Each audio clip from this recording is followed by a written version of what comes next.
हाँ जी स्टूडेंट, हमारा parsing table बनने के बाद, ठीक है, पार्सिंग टेबल जब बन जाता है तो ये प्रूफ हो जाता है कि हमारी ग्रामर जो है वो LR0 ग्रामर है। अगर हमारी किसी भी टेबल पे पुराने जो लास्ट हमने किया किसी भी सेल पे 2 एंट्रीज नहीं आ रही, एक एंट्री है, ठीक है, जो खाली एंट्री रह सकती है लेकिन किसी भी सेल पे 2 एंट्रीज नहीं आ सकती। सो हमारा पार्सिंग टेबल बन गया LR0 के लिए।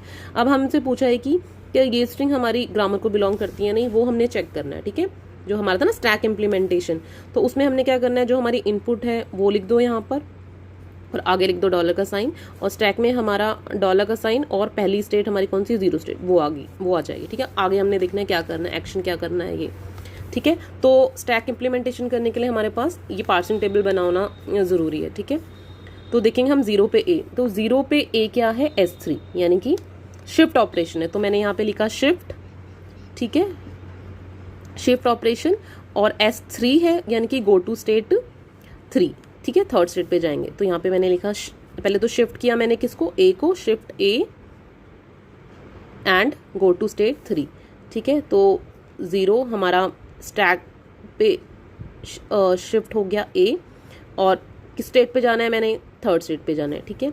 बाकी की जो मेरी इनपुट स्ट्रिंग रहेगी वो मैंने लिख दी यहाँ पर, ठीक है। अब देखना है थर्ड पे ए, ठीक है, थर्ड पे ए क्या है, S3 है, ठीक है। अगेन शिफ्ट करेंगे जो भी इनपुट था ए, और कहाँ पे जाएंगे, 3 में, ठीक है। तो यहाँ पे $0 A3 ए, और स्टेट कौन सी आ गई, नंबर क्या कौन सा आ गया, 3, ठीक है। और यहाँ पे इनपुट क्या रहेगी मेरी, BB डॉलर। अब देखेंगे 3 पे बी क्या है, S4, तो शिफ्ट बी, और कौन सी स्टेट पे जाना है, शिफ्ट बी, और कौन सी नंबर कौन सा है, 4, यानी कि 4th स्टेट में जाना है। तो 0 A3 यहाँ पे आ गया मेरा B, और यहाँ पे आ गया मेरा 4, और यहाँ पे मेरा क्या रह गया, B और डॉलर, ठीक है। अब 4 पे B क्या है मेरा, R3 है, ठीक है, यानी कि रिड्यूस हो रहा है। तो R3 के कॉरस्पॉन्डिंग हमारी कौन सी प्रोडक्शन थी, जो हमने नंबरिंग दी थी, 1 2 3, यानी कि A derives B।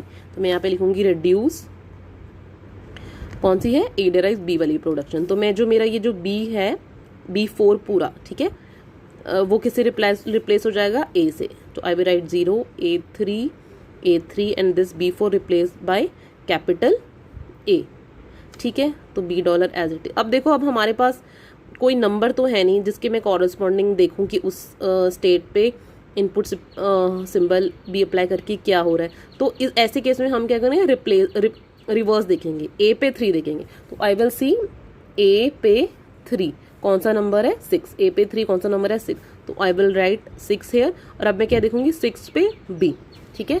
तो 6 पे B इज R2 के कॉरस्पॉन्डिंग कौन सी प्रोडक्शन है, A derives AA। तो आई विल राइट रिड्यूस, कौन सी प्रोडक्शन, सेकंड वाली क्या थी मेरी, A derives AA, ठीक है। तो A और A मेरा किससे रिप्लेस हो जाएगा, कैपिटल A से। तो 0 A3, this whole thing will be replace by capital A, ठीक है। यहाँ पे B dollar as it is, symbol कौन सा आएगा, A पे 3, अगेन क्या आ जाएगा मेरा, 6 आ जाएगा, ठीक है। तो अब मैं दोबारा देखूंगी 6 पे B, तो 6 पे B अगेन कौन सी प्रोडक्शन है मेरी, R2 के कॉरस्पॉन्डिंग कौन सी प्रोडक्शन, दूसरी ये वाली, ठीक है। तो reduce A derives A, right. So यहाँ पे $0 एज इट इज, दिस पूरा will be replace by capital A, यहाँ पे B dollar as it is. अब अगेन मुझे क्या चाहिए, मुझे एक नंबर चाहिए, तो मैं A पे 0 देखूंगी। A पे 0 कौन सा नंबर है, 2, तो यहाँ पे आ गया 2, ठीक है। अब 2 पे B देखेंगे, 2 पे B वो क्या है, S4, 2 पे B क्या है, S4, यानी कि शिफ्ट करेंगे B को, और कहाँ पे जाएंगे,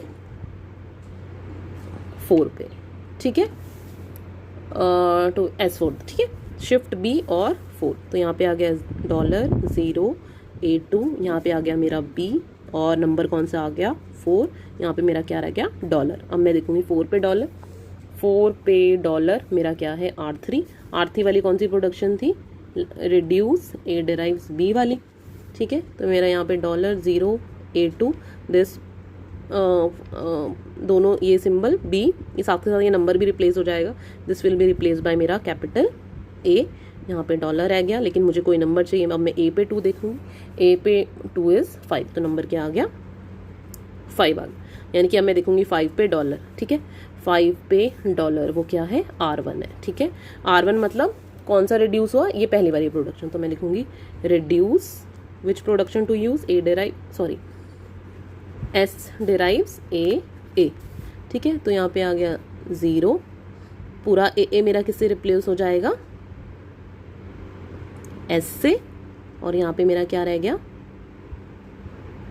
ठीक है, डॉलर रह गया, ठीक है। अब मुझे अगेन दोबारा नंबर चाहिए, तो एस पे 0 इज 1, तो आई विल राइट 1 हेयर, और पे अब ठीक है, तो 1 पे डॉलर देखा, 1 पे डॉलर इज क्या आ गया मेरा, एक्सेप्ट। तो जैसे ही एक्सेप्ट आ गया, it means this strings belong to this grammar, ये वाली ग्रामर को ये स्ट्रिंग बिलोंग करती है, ठीक है। ये मेरी होगी स्टैक इम्प्लीमेंटेशन। अब पार्ट्स ट्री में तो कुछ भी नहीं करना, बॉटम पार्ट्सर है तो बॉटम से अब जाएंगे, तो पहले मेरा एस सिंबल था, एस से ए, ठीक है, ए से ये वाला बी हुआ, ए से हुआ ये वाला बी, ठीक है, ठीक है। और फिर ये जो ए था, ए किससे हो रहा है, ए से, ये ए किससे हो रहा है, ए और ए से, ए से, अगेन जो हमारा ये ए था वो किससे हो रहा है, ए से, ए से, और ये ए किससे हो रहा है मेरा, बी से, सो बी, ठीक है। तो पार्स ट्री बनाना कुछ नहीं है, जो भी हमने ये चाह रहे हैं उससे हमने पार्स ट्री बना दिया, ठीक है। तो ये हमारा हो गया stack implementation of parse tree. तो नॉर्मली जो क्वेश्चन आता है वो जो आई हैव सीन की पार्ट्स टेबल तक ही आता है, बिकॉज ये बहुत ज़्यादा लंबा हो जाता है, लेकिन अगर आ गया तो भी हमें कोई दिक्कत नहीं है, हमें ये 3 एंट्री बनानी है, स्टैक इनपुट एक्शन, और फिर पार्ट्स ट्री बना देना, ठीक है। Thank you.